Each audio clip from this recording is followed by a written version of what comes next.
So our show, we're going to be talking in the first half hour. We're going to be talking about this little guy right here. This is from AeonRaven, A-E-O-N, AeonRaven, and this is their. I want to get this right. And I have different microphones set up, so basically it can pick me up either direction. This is their DMX Blackbird PFX edition. Now, if you go to their website, AeonRaven, you're going to find there's two different. There's kind of a basic one, and then there's this guy. Well, the difference between the two is the basic one doesn't have some of the knobs and such on the front. And that's, I'll get into why that's important when we switch to the other camera where you guys can take a better look at it. Overall, what these devices do is they will listen to the audio signal coming out of your board. So you could run your mains and split it and run it into this board, or you could do like I'm doing in this configuration, where the mains are going to be what you're going to be able to hear over my microphone, and then you're going to be able to hear, or I should say, then my booth out is going to that. I found from my playing in the office that seems to work really, really quite well, because if I don't have two separate outs, then I'm not really sending a hot enough signal to the lights. And again, you'll see that when I get into it, and I'll kind of explain what it does there. But what this little device will do is it will allow you to control different fixtures that are kind of in an RGB configuration. It can handle a tri-LED, which is an RGB. It can go to an RGBW, so you can have a quad, and you can go to a hex with this. And it has different settings. Now, if you imagine all of the different addresses, the 512 addresses in your DMX world. And I don't want to get too complicated with this, but there's 512 different addresses. You could have your light addressed as light 1, 2, 3, whatever. You can just choose a spot in which that would be where it starts to pay attention when there's information sent to that address. If I have my light set to address 12, it will pay attention when any data is sent to address 12. So they've got these 512 different spots. And what they've done with this little guy, this little controller, is it has basically different blocks of addresses that it has set up to run a light.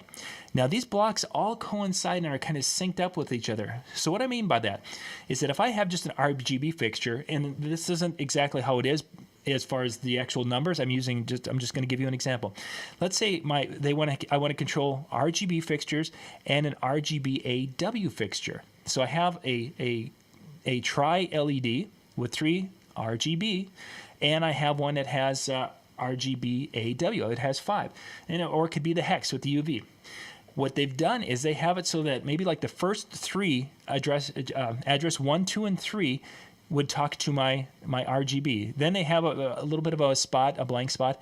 Then maybe say at DMX address 10, that's where I could set my second light that is that RGBAW. And it tells you exactly if you have this type of fixture with these DMX controls, set it at this address.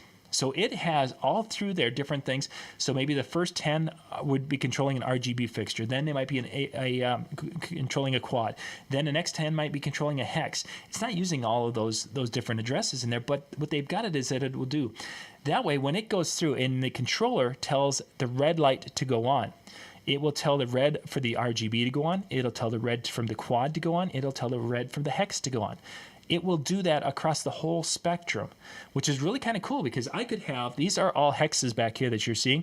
I could have hexes, and I could have tri, and I could have quad. I could have all of these different LED lights in my show, and this little box or the other little box would actually be able to send the right signal to it so that all of them would be red at the same time. All of them would be blue at the same time, which is really kind of a fabulous little ability. You can also do some different things. Now, this is the difference between the simple controller and the more advanced controller. I'm going to switch over now so I can. There we go. And now, unfortunately, I'm going to have my back to everyone here on that. So you guys are going to have to just kind of follow. Hopefully, there's nothing too exciting in the chat room. So I am back here making sure. Okay. So now with the little box here, I want to make sure I've got enough microphone. Good. I'm going to bring it down. Sorry, this is just getting things set a little bit better for you guys, so it sounds decent. So the DMX Blackbird, what it will do, I can have my DMX signal going out. I've got a switch on the side here. I can go from a live mode to a beat mode to off, which off basically shuts it off. I've got a switch here that goes from color assign to sound reactive. So when it's in sound reactive, it's listening to what my board's going to do. I'm over in a color mode. I have these 3 little sliders. I've got a red, green sliders, little knob, red, green, and blue knob, and it's talking to the controller. Now the last knob is kind of cool, and this is one of the reasons why it talks about making sure that you know exactly if it's amber white or if it's white amber, because this little knob will go to white if you turn it this way. And again, this is when I'm set to color assign, or it can go to UV if I go that way. This is kind of a cool little feature. I'm getting my white, or I'm getting my UV. Now, if amber and UV would be switched in this, because some companies go RGB white amber, some go amber white. Well, then I just have to go to a different DMX setting.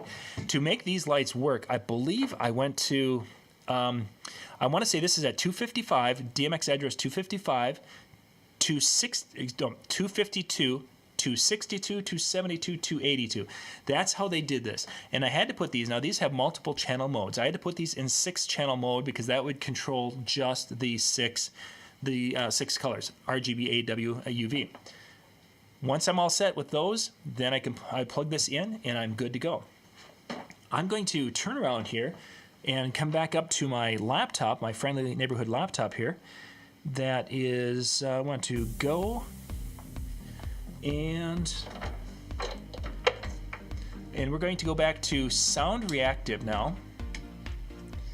And excuse me, I gotta listen to this so I can see if you guys are hearing anything. So, there we go. Yes, you can hear the music in the background. And I'm going to do I want to get a loop here. Let's see, can I do now just give me a second here. I want to make sure we have.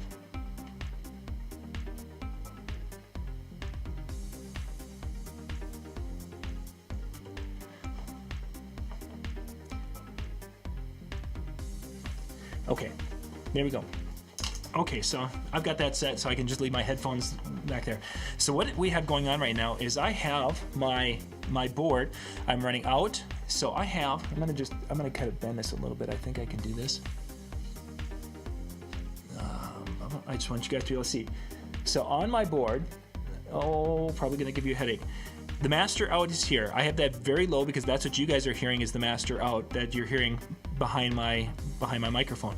I could even bring it down a little bit more. This is the booth out. You see I've got the booth out maxed, and I've got to get quite a bit of sound out of the other spots. I'm coming out of the back of the controller, and then I am good to go. I'm just gonna get this set again, sorry. So I've done that, and as I push the volume a little bit higher, you can see the lights, I just pulled it down, so you can still hear it a little bit. But as I'm going, here's my bright and my dim. So now I am pretty much wide open on my fader here, and I've got my lights going. Going to the music, by the way. So now what's really kind of cool about these lights is not only can I make it so that they're going to the music, I can actually set them up. Now this is actually set up, I'm going to give you the exact terminology in which they're using this. They call this the dynamic banks, the dynamic area. And I want to show you here we go. So this is the light that I have right here. I've got a hex fixture, and this is the configuration of the channels in 6-channel mode: red, green, blue, white, amber, UV. Because again, white is the one that they need to know where it is. That's why it has that. That means that if I want to go into non-reactive mode, we'll talk about that in just a second. These are set in dynamic bank mode, which means that the 4 of them are synced together in a synced light show, but they're going to each act a little bit differently. That meant the first one had to be set at address 252, 262, 270. So you need to have 4 lights so they can do what they're doing, so they can be kind of a cool light effect. Let's say I wanted them all to do the exact same thing. I can do that. I can go over here and make it all in one, and that would start at DMX address 12. If you guys can see that, I'm not sure if you're seeing that or not. I'm sorry if you can't. Okay, so I think that's kind of cool, but I want to do something different. I want to be a band where I have maybe one of them is constantly red, one of them is constantly blue. Well, then I can go to static bank. What static bank means is that if I want this one to always be red, I would set it at 84. If I wanted this one to be blue, I'd set it at 94. Once I set those fixtures, and what's kind of cool is it says amber is 114. If this didn't have an amber, the software actually will use the colors within the light fixture of the RGB to create amber. So it'll actually still give you the amber. Anyway, what static bank would do then is this is always red, this is always blue, this is always in that kind of a situation. So they would be like the old flood cans we used to use with the PAR 58 or 64 or whatever they were, 56, where we used to have gels. That's what they would be, simulate the static banks, where the light is that color and it's just controlling the on and off. So wherever you would see blue flashing here, it would be just one light flashing the blue, and the others would do what they were going to do. Now what's cool about this is I can do all of these at the exact same time. I could decide that I want some of them to be all in one. Say I have some lighting behind me and I wanted them to all be all in one. So let's say when they would go red, they would all go red. When the blues are coming on, they would all go blue. I can go and I can set that in some of the lights. I could have some RGB fixtures behind me that were all in one. Now we're doing that. In the same time, I could jump out of that DMX wise, and maybe I wanted some that were acting as a static bank. I could do that. I could have like 4 lights on either side of me. So let's say I have 8 behind me that are all in one. I could have 4 on either side of me that were then, every time red would hit, the ones in back, there would be red hitting back there, and all the reds in the bank of 4. So the red light in the bank of 4 would go on. So I'd have red behind me and 1 light of red on the side, or blue behind me and a blue on the side. Now I maybe wanted to really spruce it up and then having some front lighting on me, and I wanted it to be this. This is the dynamic area where it all would work back and forth. And say I wanted 8 of those, I could have 2 sets of 4. So I have the address 255, 260, 252, 262, 272, 282. I could have another set of lights with those same addresses, and now they would basically be doing what you're seeing right now. If I don't like this is, by the way, live mode. I can go to beat mode and give you a little more. And this is the mode that would give us those colors that we were talking, the colors, and make it a little bit easier than as we were seeing before as it's bouncing around. You're seeing this go to the music. I'm not hearing the music to hear what's going with the bass and what's not. Anyway, the final part though, so I've got my back lights, my side lights, my front lights. Now I wanted to have up lights around the room. I can go and I can do some that are non-reactive, and I can start that at address 390. And what happens is that on my controller, I've got my sound reactive right now, and that's what it's doing. I have beat mode, which is what you're seeing. That is the flickering of live mode. But I've got beat mode that's doing its thing to the music. When I am set in sound reactive, these 4 become my non-reactive switches or buttons, or knobs. So I can go and I could have, again, continuing 1 cable out to my backlights, then go to my side, then to the front. From the front, I could go across to the up around the room, and then that's like, oh, I want some blue in the room. I could just turn this up. This way, these 4 would control my up lights. So I could have some red, I could have some green, I could have that. Now, in this situation, if I have those set at DMX address 390, they're not going to chase, and I can't get them to chase unless I would go out to them and change that start address to one of the, either at 12, one of these, or one of these, which obviously if I'm going to do a lot of them, I would want to go to 12 so that they would sync up and such, so they would all, but I mean, I wouldn't have to. I could go and make them dynamic every 4. That this one could be, in essence 1, this could be 2, that's 3, 4, and then I could start over again. I could do whatever I want to have a full light show going completely around the room. So it's really kind of a cool little thing of what these can do. Just a small little guy. Has a little wall wart, a tiny little wall wart that goes with it. It comes with you can get the cabling and such. I mean, the inputs are just an RCA, nothing fancy with that. But probably the biggest thing is that you needed to have that secondary kind of a jack area where you had that. I'm going to shut that off. We've got that audio feed coming out of it, because without that audio feed coming out, you're just not going to have that have the ability to control what's going to the lights and then what's going out to your speakers. Overall, I've been really kind of surprised at the functionality of this little box. It's really quite cool. They did put a lot of thought into that. Yes, you can. There's no updating. You basically get it. It's a plug and play system. Once you figure out exactly what you need, there's not any changing of it. There's not any really updating or what have you. It is what it is. Now they show on the website where they've used it to control, again, really any light that uses it's a 6-channel light that has some movement and things. So some of these big Revo type lights would work well with this, where you have it basically the colors and then it has some different changing.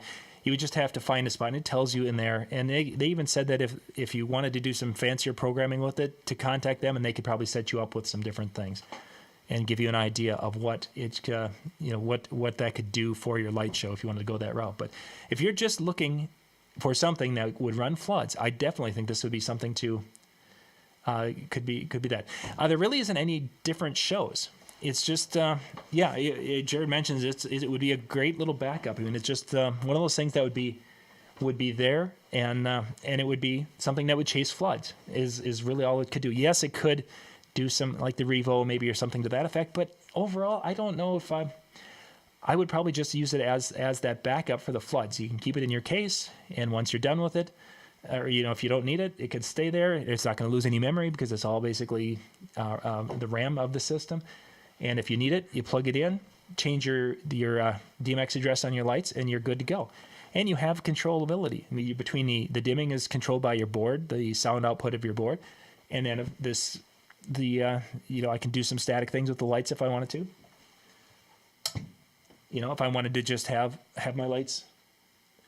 If I just wanted to turn my lights on, here I'm looking at my YouTube video. It's like, why aren't those lights turning on? It's like, yeah, I'm looking at the YouTube. But I mean, I can do things with it, with the knobs and such. And I like that where I can go white. So I can go white, turn the red up a little bit, get kind of a pink. Yeah, that's just kind of a cool little device there. So anyway, AeonRaven.com is that where I'm going to do a separate video on this to give you guys an idea of what it is. But I wanted to give you out there watching tonight a world debut of this little device.